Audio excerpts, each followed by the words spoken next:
Fish का हम लोग देखें उसका पहले बता देता हूँ, हाँ। है ना। तो 1 एकड़ के पौंड में जो हमारा IMC है, रोहू, कतला, मृगल या चाहे एक्सोटिक कार्प, उसमें आप 6 लाख तक का प्रॉफिट फेच कर सकते हो।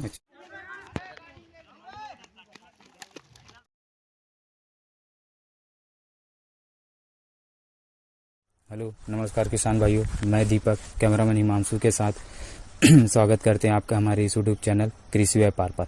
आज हम आए हैं फिश फार्म के एक सेटअप पे, जहां की इन्होंने बहुत अच्छे तरीके से सीड तैयार करते हैं और सप्लाई करते हैं। सीड तैयार करने से मतलब मछली के बच्चे जो तैयार करते हैं उसको सप्लाई करते हैं।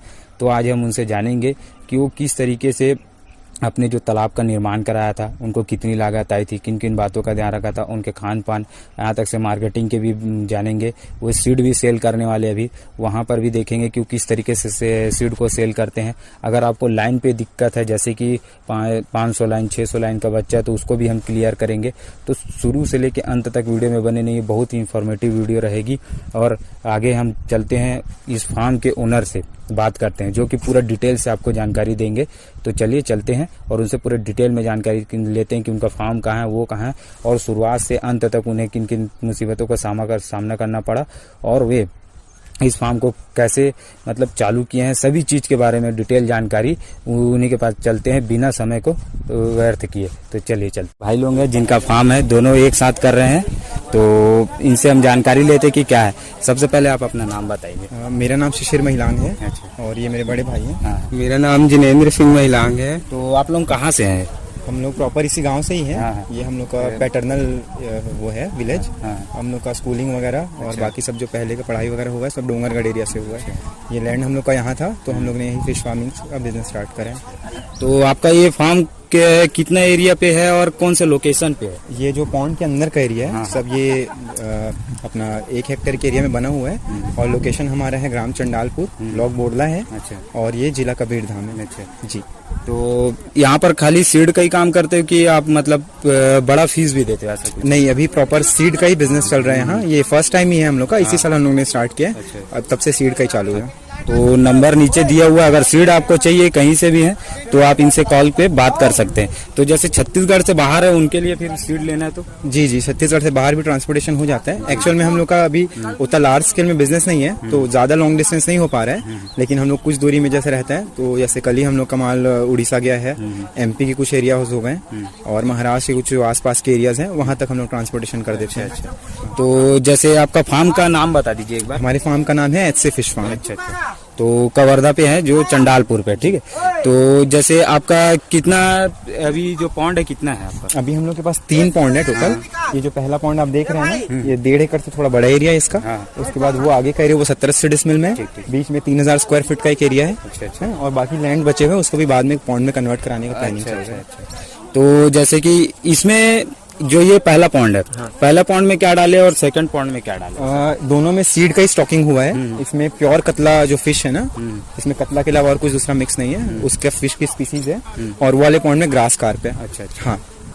तो जैसे कि आपने ये सेटअप भी है, तो क्या इस पे प्रैक्टिस वगैरह कर रहे हैं कि इसमें कर रहे हैं आप ऐसा? अभी ये हम लोगों ने ये सेटअप तो पोल्ट्री के लिए हम लोग ने बनाया है। हाँ। कुछ पीस चिकन रख के हम लोग अभी उसको समझ रहे हैं, उनका बिहेवियर देख रहे हैं। हाँ। बाद में इसको अच्छे से बना के लार्ज स्केल में इसको भी स्टार्ट करने का प्लानिंग चल रहा है। तो आपका एजुकेशनल बैकग्राउंड क्या है सर? मैंने अपना ग्रेजुएशन बिजनेस और बैचलर्स ऑफ बिजनेस एडमिनिस्ट्रेशन जो मेरा सब्जेक्ट था, BBA, उससे कंप्लीट किया कॉलेज। अभी मेरा मास्टर्स अभी चल रही है पढ़ाई। अच्छा। तो आपकी एज क्या है? अभी मैं 20 साल का ही हूँ। 20 साल में, केवल 20 साल में आप इतना अच्छा फार्मिंग कर रहे हैं। आप ये बहुत सबके लिए संदेशदायक है। तो सबको इससे सीखना चाहिए कि केवल 20 साल की उम्र में ये इतना अच्छा सीड का प्रोडक्शन कर रहे हैं।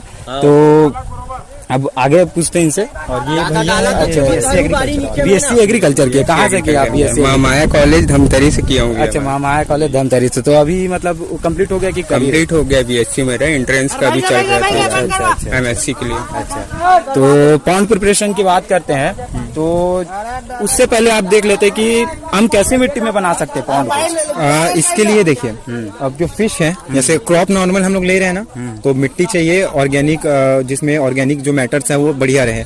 तो ये भी समझ ले खेती ही है, तो इसमें जो ऑर्गेनिक मैटर्स है ना मिट्टी में, वो प्रॉपर होने चाहिए। दूसरा, आपको पानी की क्वालिटी को मेंटेन करना है। उसके लिए कई सारी चीजें आप एक्सटर्नली मिला सकते हैं, लेकिन जो मेन बेसिक एलिमेंट्स होने चाहिए सॉइल के, वो प्रॉपर होने चाहिए, उपजाऊ मिट्टी। और अगर उपजाऊ मिट्टी नहीं है तो शायद उसमें भी हम लोग कर सकते हैं, जो टोटल फैक्ट्री फीड खा रहे हैं ना फिश, उनका कल्चर कर सकते हैं। और water holding capacity, water retention capacity है ना, वो अच्छी होनी चाहिए, क्योंकि पानी नहीं रुकेगा तो फिश का आप कल्चर कैसे करें। तो इसमें क्ले बोलने से काली मिट्टी, वो अच्छी काली रहेगी। मिट्टी तो बहुत अच्छी रहेगी। और खेती की जो धनहा उपजाऊ मिट्टी है ना, अगर नीचे के लेयर आप फर्टाइल लैंड मिट्टी डाल दो तो जो प्लैंक्टन्स बनते हैं इनका नेचुरल फूड, वो तो और अच्छा बनता है इससे। तो जैसे आपने पॉन्ड को जब वो किया, निर्माण कराया, तो किससे निर्माण कराया था आपने ऐसे? ये ट्रैक्टर से बना है मेरा पूरा अच्छा, पॉन्ड। ट्रैक्टर से। हाँ। तो जेसीबी से ऐसे, तो कई लोग जेसीबी भी कराते हैं, तो हाँ, जेसीबी से भी कराते हैं। ट्रैक्टर में एक्चुअल में क्या है कि जो हम लोग का जो डाइक्स है ना, मेड जिसको बोलते हैं, वो काफी मजबूत रहता है। और इससे क्या है, मेंटेनेंस वगैरह का कॉस्ट कम पड़ जाता है, तो 2-3 साल में मेंटेनेंस कराओ, है ना, और कटता है वो समय के साथ, तो ये अच्छा मजबूती दे रहा है। पॉन्ड प्रिपरेशन के बारे में बताइए। तो पॉन्ड प्रिपरेशन के लिए सबसे पहले हम लोग जो अपना पानी है उसको मछली के अनुकूल बनाते हैं, है ना, पूरा वातावरण उनके अनुकूल बनाते हैं। तो सबसे पहले जब तालाब सूखा है तो उसमें हम लोग चूना का प्रयोग करते हैं, क्विक लाइम का, चाहे भिगा के रख लीजिए या फिर बुझा हुआ चूना है तो डायरेक्टली अप्लाई कर दीजिए। चूने से क्या है, 2-3 चीज़ होती है, एक तो वाटर और सॉइल का जो बफर है उसको मेंटेन करके रखता है, और दूसरा चूना डालने के 2-3 दिन बाद उसको ऐसे छोड़ दोगे ना तो जो कीड़े मकोड़े बैक्टीरियल वो है वो सब खत्म हो जाते हैं। चूने के कुछ दिन बाद हम लोग को खाद का यूज करना है, जो गोबर का खाद है, कच्चा गोबर नहीं यूज करना है ना, खाद है, कंपोस्ट जो भी है, गोबर या फिर वर्मी कंपोस्ट भी यूज कर सकते हो, थोड़ा महंगा पड़ेगा, उसका यूज कर दीजिए। उसे कुछ दिन बाद पानी भरना स्टार्ट कर दीजिए। यही बेसिक चीजें हैं, चूना और वो। और कीड़े वगैरह के लिए कभी कभार साइपरमेथ्रिन और ये सब कम क्वांटिटी में, उसे फिश भी मरती है, खाली तालाब में यूज करना है कीड़े वगैरह मारने के लिए, है ना। कई लोग मिट्टी तेल का यूज करते हैं, कोई वेजिटेबल ऑयल का यूज करता है। जैसे सीड को स्टॉक करना है उससे पहले कीड़े पूरे खत्म होने चाहिए, पॉन्ड में कीड़े नहीं होने चाहिए। स्पॉन और फ्राई का बहुत बड़ा दुश्मन है कीड़ा। अच्छा, तो इंटरवल क्या क्या रहेगा? जैसे कि अपना जो अपना चूना है, उसके बाद खाद का, पानी का, फिर सीड हाँ, वही वैसा ही है। सबसे पहले चूना, फिर खाद। नहीं, मतलब कितने दिन पे रहेगा ऐसे? जैसे चूना डाले, 3 दिन बाद खाद डालिए, है ना, उसके बाद कुछ दिन छोड़िए उसको, एकदम ही आप यूज नहीं करना है आपको, कम से कम हफ्ते भर तक छोड़िए। उसके बाद फिर दवाई डाल के उसे 24 आवर 48 आवर पहले दवाई वगैरह डाल दीजिए, 24 घंटे पहले तक। ये दवाई का असर रहा तो अपना फिश भी नुकसान हो जाएगा, है ना, फिश का। तो दवाई डाल लीजिए 24 घंटे पहले, उसके बाद फिर सीड स्टॉक करिए। अच्छा, हाँ। तो ये आपका जो पॉन्ड है कितना मतलब गहरा है ये? जैसे सीड का ये तो डेप्थ तो ज्यादा है मेरे पॉन्ड का, लेकिन एक्चुअल में आपको डेप्थ कम ही रखना है सीड के लिए, है ना। पानी 3 फीट 4 फीट ही मेंटेन रखते हैं। थोड़ा साइज बढ़ता है तो क्या है, फिश अलग अलग लेयर की है ना। कुछ फिशेस नीचे भी रहती है, ऊपर भी रहती है, ग्रास कार पे ऊपर में आ जाती है और लोअर मिडिल एरिया में रहती है वो। तो वहां से अगर ऊपर तक आएगी तो ट्रेवलिंग टाइम ज्यादा लगेगा, बॉडी में ग्रोथ नहीं होगा, है ना, वो सब भी समस्या होती है। तो पानी का डेप्थ कम ही रखते हैं। ठीक। तो आपका जो ये फिश देख पा रहा हूँ, तो ये कितने साइज की होगी, क्या साइज की होगी? ये फिश जो जा रही है अभी 300 लाइन के आसपास की होगी, यानी 1 किलो में 300 बच्चे चढ़ रहे हैं। अच्छा, 1 किलो में 300 बच्चे। और रेट क्या होगा इसका? इसका रेट अभी जो फार्म प्राइस जा रहा है 400 रुपए केजी में जा रहा है। जो अलग अलग मछली का अलग अलग रेट है कि सबका एक? नहीं, सब मछली का रेट भी अलग अलग रहता है। और आप किस टाइम में ले रहे हैं उस पर भी डिपेंड करता है ये, है ना। सीजन स्टार्ट, सीजन के बीच में, सीजन के एंड में, जैसे सब्जी का मार्केट रहता है ना, ऊपर नीचे होता है उस टाइप का। और क्वांटिटी पर भी डिपेंड करता है, कोई बल्क क्वांटिटी ले रहा है तो प्राइस आप अपने हिसाब से लगा सकते हो।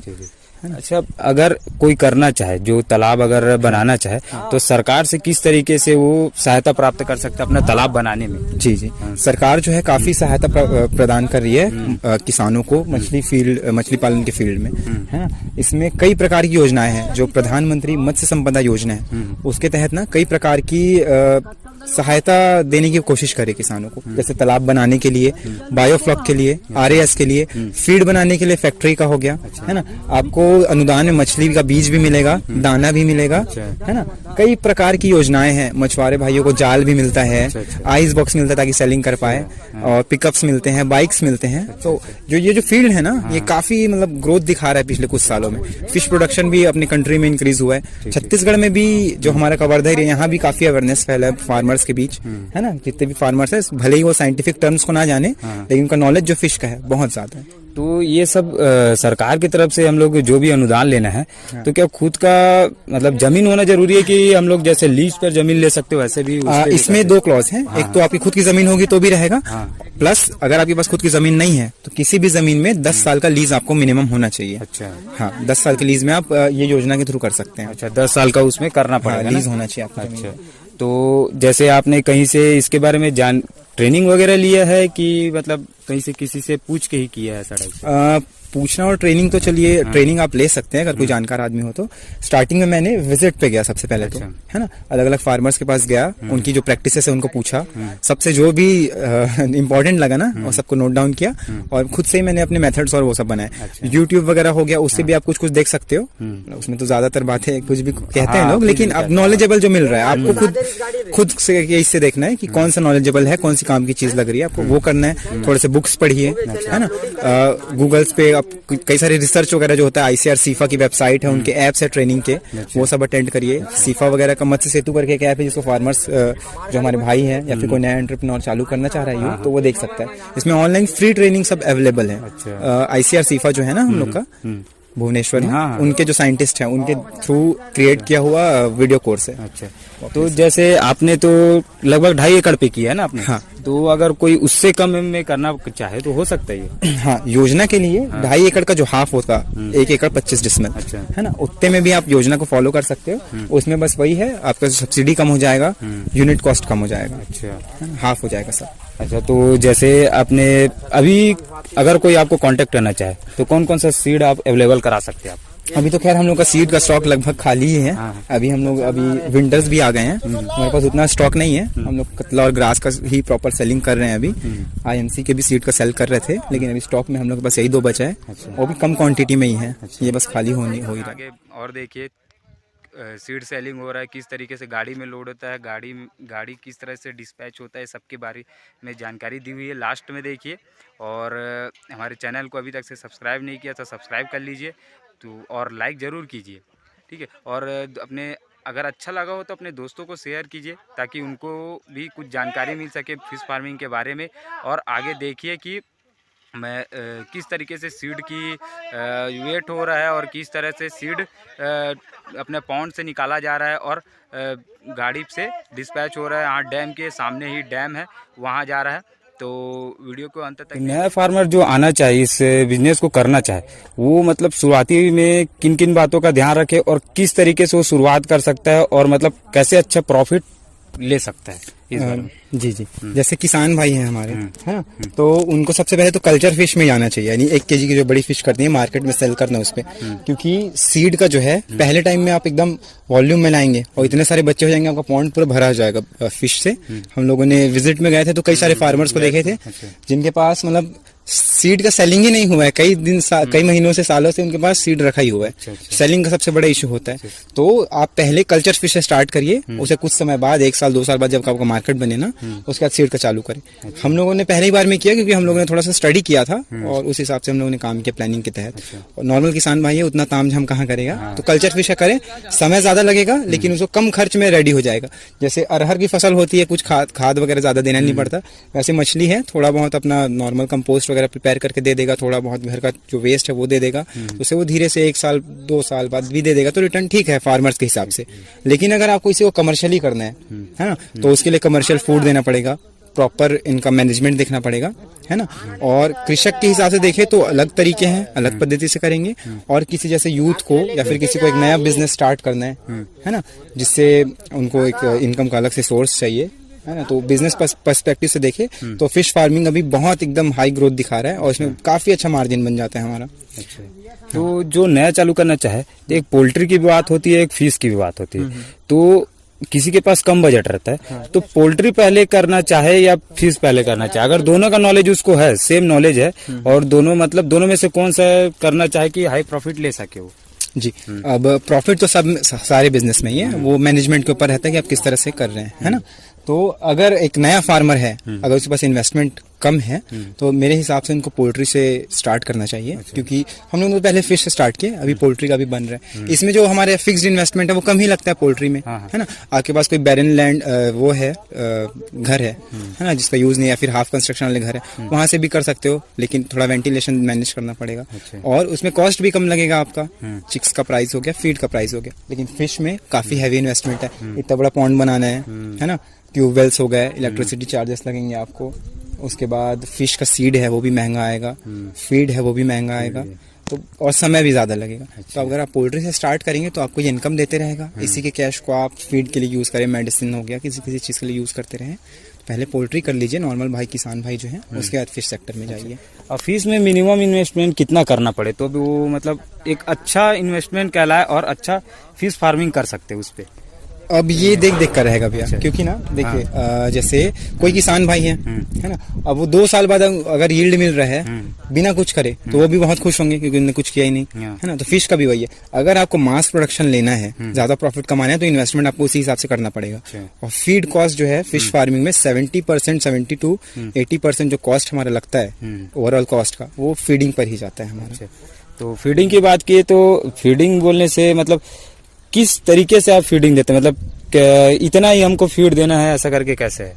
हाँ, वो फिक्स रहता है। वो साइंटिफिक वो है कि पहले से फिक्स है कि अगर फिश की साइज इतनी है तो उसको उसके बायोमास का इतना % खाना देना है।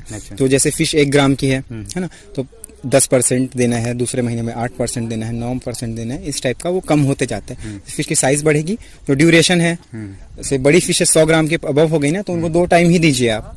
छोटी फिशेस हैं तो उनको 3 टाइम करिए, 4 टाइम करिए। अब किसान भाई कहीं नहीं कर पाते हैं तो कोई बात नहीं, 2 ही टाइम करिए, लेकिन बेटर जो है, बेस्ट प्रैक्टिस जो है सीड को करने की, वो इंटरवल, छोटे छोटे इंटरवल में फीडिंग कराना है, टाइम टू टाइम उनको फूड मिलना चाहिए। हाँ। तो जैसे कितना मुनाफा ले सकते हैं अगर जो कर रहे हैं वो कितना मुनाफा ले सकते हैं, या फिर आप भी जब सेलिंग करते हैं तो कितने तक से आपका मतलब जो है मुनाफा कितने तक से हो जाता है, इस बारे में? अब जैसे कल्चर फिश का हम लोग देखें, उसका पहले बता देता हूँ, है ना। तो 1 एकड़ के पौंड में जो हमारा IMC है, रोहू, कतला, मृगल या चाहे एक्सोटिक कार्प, उसमें आप 6 लाख तक का प्रॉफिट फेच कर सकते हो। अच्छा। है ना, 1 एकड़ के पौंड में। अच्छा। और वो जो इंटरवल है वो आपके ऊपर रहेगा कि कितने दिनों में आप कर रहे हो, क्योंकि कौन सा फीड आप दे रहे हो उस पर डिपेंड करेगा ना ग्रोथ। तो वो है। और सीड वगैरह का बड़ा यूज करोगे तो 8 महीने में, 6 महीने में आप इसी फिश का, अगर ठीक क्वालिटी का सीड यूज करें तो इसी का प्रोडक्शन ले सकते हो आप। तो ये वो हो गया, 5 से 6 लाख तो आपका बनना ही है। उसमें कॉस्ट आपका आ जाएगा, फीड का कॉस्ट 2-3 लाख रुपए आपका खर्चा रहेगा। 50% आपका बन जाएगा। और रेट्स अच्छे मिले तो और ज्यादा प्रॉफिट फेच कर सकते हो 1 एकड़ में। ये मछली है 1 एकड़ में मात्र 5 टन का ही प्रोडक्शन ले सकते हो आप। इसको बड़े पौंड की जरूरत है। और पंगास और तिलापिया का तो आप 10-10 लाख तक का ले सकते हो, क्योंकि 10-20 टन प्रोडक्शन है। अब वो मार्केट प्राइस क्या चल रहा है, आपको क्या कॉस्ट लगा है, उस पर डिपेंड करता है ना। और सीड में ये प्रॉपर आपके ऊपर है। अगर आपके पास फ्राई के कस्टमर्स हैं, है ना, तो आप 20 दिन में, 25 दिन में स्पॉन से फ्राई कन्वर्ट करिए, पूरा कई लाख माल आप सेल कर दीजिए अगर आपके पास रोलिंग है तो, है ना। अगर नहीं है तो वही इसलिए बोल रहा था कि पहले मार्केट बनाना पड़ेगा फार्मर्स को, उसके बाद सीड के बिजनेस में जाए वो। तो आपका ऐसे मतलब बोला जाए कि कितने कितने दिन में मतलब आपका सेलिंग हो जाता है, और सेलिंग होने से मतलब कितने तक के सेलिंग हो जाते हैं, इस बारे में बताइए। अब जैसे कि चिल्लर जाता है ना, कभी कभार तो ऐसा रहता है कि बहुत कम कस्टमर्स ही आते हैं। सेलिंग चलते रहता है कंटिन्यूअसली। कभी कम कभी ज्यादा। आज जैसे हमारे पास यहाँ पास में सरोधा डैम है, वहाँ 4 क्विंटल के लगभग प्योर कतला का सीड गया हमारा। कल 2 क्विंटल की सेलिंग हुई थी। ऐसे देख देख के डेली सेलिंग रहता है। कई दिन 10-20 किलो का ही सेलिंग हो जाता है ना। तो उस हिसाब से रहता है, कंटिन्यू चलते रहता है। आपके पास सीड का स्टॉक होना चाहिए। फिर भी मतलब कुछ ऐसे अप्रोक्स कितना तक से हो जाता है ऐसा है? जैसे कि हम लोगों ने अभी 4 क्विंटल सेल करे, है ना, वो 400 रुपए kg के हिसाब से कि आप कैलकुलेट कर लीजिए, है ना। और जैसे सीड का जो डेंसिटी है उस पर डिपेंड करेंगे आपको। जैसे इसमें 100 ग्राम तक बच्चा करना है, 100 ग्राम का सीड सेल करना है, बस ऑर्डर्स वगैरह है, पहले से आपने प्लान करा है, तो फिर उस हिसाब से सेलिंग जाएगा, उसका प्राइस उस हिसाब से स्टॉकिंग डेंसिटी होगी। और किसान भाई अगर चाहे तो हाफ एकड़ में आराम से 4 लाख का अर्निंग कर सकते हो। उसमें 1 लाख उनका खर्चा रहेगा सिर्फ सीड के बिजनेस से। प्योर कतला का सीड जैसे हाफ एकड़ का पौंड है, आप उसमें 20 लाख स्पॉन्स स्टॉक करें। वो जब जैसे ही 2-2.5 इंच के ऊपर जाएगा, आराम से 2 rupees per piece, 1.5 rupees per piece के हिसाब से जाएगा, तो भी वो 3 लाख 2.5 लाख का प्रॉफिट अर्न कर पाएंगे खर्च काट के। उनमें से उनको लगभग 1 टन के आसपास फीड लगना है। ये अपना 3 महीने में फिंगरलिंग, अपना 2-2.5-3 महीने में वो हो जाएगा 2 इंचेस अबव। उसके बाद सेलिंग कर दीजिए। लेकिन वही है, मार्केट आपको बनाना है, क्योंकि पहली बार में कोई कैसे सीड ले लेगा आपसे, है ना। पहले से सब जो फिशरमैन है उनका, फार्मर्स है उनका रिलेशन रहता है एक हैचरी वालों से। स्टार्टिंग में एक आप बिल्ड करिए पहले कल्चर फिश, उसके बाद आप सीड का बिजनेस स्टार्ट करिए तो बेटर। मछली को सेलिंग के लिए पकड़ा जा रहा है, तो यहाँ से पकड़ के एक हापा के तौर पर जैसे आप देख रहे हैं उसमें पूरा स्टोर कर लिया गया है, जिससे यहाँ से पूरी मछलियों को निकाल करके वजन करके और गाड़ियों में लोड करेंगे। जो कि गाड़ी जो है पास के ही एक समोदा करके डैम है, तो वहाँ जा रही है। वहाँ एक समूह वाले यहाँ से खरीद करके वहाँ डाल रहे हैं अपने मतलब बीज को बड़ा करने के लिए। तो जैसे एक बर्तन पे ले रहे हैं यहाँ से हापा में जो मछलियों को रखा गया था, मछलियों के बच्चे को तालाब से निकाल करके एक जगह रखा गया था कि ऐसे ही उसको एक बर्तन में ले करके अब वहाँ से वो जा रहे हैं वजन करने के लिए। तो देखिए यहाँ पर एक वेइंग मशीन है, यानी कि तराजू बोल सकते हैं, इलेक्ट्रिक वाला वेइंग मशीन है। यहाँ से वजन हुआ अब और वो चले गया गाड़ी पे। 3 गाड़ियाँ आई हैं, तो एक गाड़ी पे भरेंगे सभी मछलियाँ और उसको ले जाया जाएगा। तो देखिए ये अभी गाड़ी में पानी भरा जा रहा है कि मछलियाँ वहाँ रख करके वो डैम तक ले जाए। तो यहाँ से मछली के बच्चे जा रही है और इसी गाड़ी में लोड होगी, ताकि इसी में पानी भरा 2 तरीके से होता है। एक तो पॉलीथीन में पैक करके उसमें ऑक्सीजन दे के भी डाला जाता है, एक गाड़ी के तौर पर भी रखा जाता है। तो ये गाड़ी में लोड हो करके जाएंगे। वैसे ही देखिए यहाँ पर बच्चे को लिया जा रहा है और इसको वजन किया जाएगा, जैसे पहले भी देखे थे। और अभी बार बार इसको वजन कर करके इन्होंने जितना इनको चाहिए, जितना क्वांटिटी चाहिए उतना उस हिसाब से वजन करके ये ले जा रहे हैं अपने मछलियों को वो डैम में डालने के लिए। तो अब यहाँ से वजन करके ये देखिए 2 भाई लेके जा रहे हैं इनको, और वो गाड़ी वहाँ जिसमें पानी भरा गया है अभी स्टोर करने के लिए, उसमें इसको डालेंगे। तो देखिए डालते हैं ये, और देखिए वहाँ पूरा डल गया। अब वहाँ एक और आदमी होगा जो वहाँ ऑक्सीजन के लिए वहाँ अपना मतलब हाथ चलाते रहेगा, जो भी एक्टिविटी रहती है उसको करते रहेगा। तो देखिए इसमें आप देख पा रहे होंगे मछलियाँ आ गई, मछली के बच्चे आ गए हैं। तो पूरी मछली के बच्चे डाल चुके हैं इसमें। तो फिर से वो भाई लाने गए क्योंकि उसमें तो डाल चुके हैं, अब दूसरी तीसरी बार और जाएंगे। तो देखिए और ले रहे हैं, तो ये वजन के लिए लेके जाया जा रहा है। ये बर्तन जो है इसको पहले से माइनस कर दिया गया है ताकि वजन में कोई दिक्कत ना हो। उसके बाद मछलियों को डाला जा रहा है बर्तन में, फिर वजन किया जा रहा है। तो वजन प्रॉपर आ रहा है। इसमें बर्तन का जो वेट है उसको माइनस कर दिया गया है। तो देखिए वजन कर रहे हैं, फिर उसके बाद लेके जाएंगे इसको। अब ये वेट हो गया है, एक प्रॉपर उसको लिख रहे हैं कि कितना वेट हुआ है, क्या हुआ है। अब यहाँ देख सकते हैं, यहाँ डालने के बाद मछली की कितनी अच्छी एक्टिविटी है, कितने स्वस्थ मछली के बच्चे हैं। और ये जहाँ भी मतलब जा रहे होंगे, ये तो खैर डैम में जा रहे हैं, और कोई भी इसको लेना चाहे तो ले सकते। बहुत अच्छी एक्टिविटी है यहाँ के मछली के बच्चों में। अब देखिए एक गाड़ी भरा गया, एक गाड़ी अब निकलेगा। अब दूसरी गाड़ी में पानी भर रहे हैं कि उसमें मछली के बच्चे डालेंगे करके। तो एक जो आप नीला वाला उधर देख रहे हैं उसमें हो गया है, अब वो गाड़ी निकलने के लिए है। अब ये दूसरा गाड़ी है जिसमें डल रहा है। इसमें मछली को डालने के लिए पानी को तो डाल दिया गया है। तो अब उसके साथ में अब इसको रस्सी से बांध रहे हैं ताकि बाद में जो तिरपाल है पानी भरने के बाद लूज़ ना हो और ले जाने में कुछ दिक्कत ना हो। तो जैसे पानी भरने के बाद देखिए अभी खाली है ये गाड़ी, इसमें एक भी मछली नहीं डली है अभी। तो अभी वहाँ से वेट करेंगे, और वेट करने के बाद यहाँ पर मछली को लाएंगे। तो इसी गाड़ी में एक गाड़ी तो चली गई, अभी दूसरी गाड़ी में देखिए मच्छी को ला।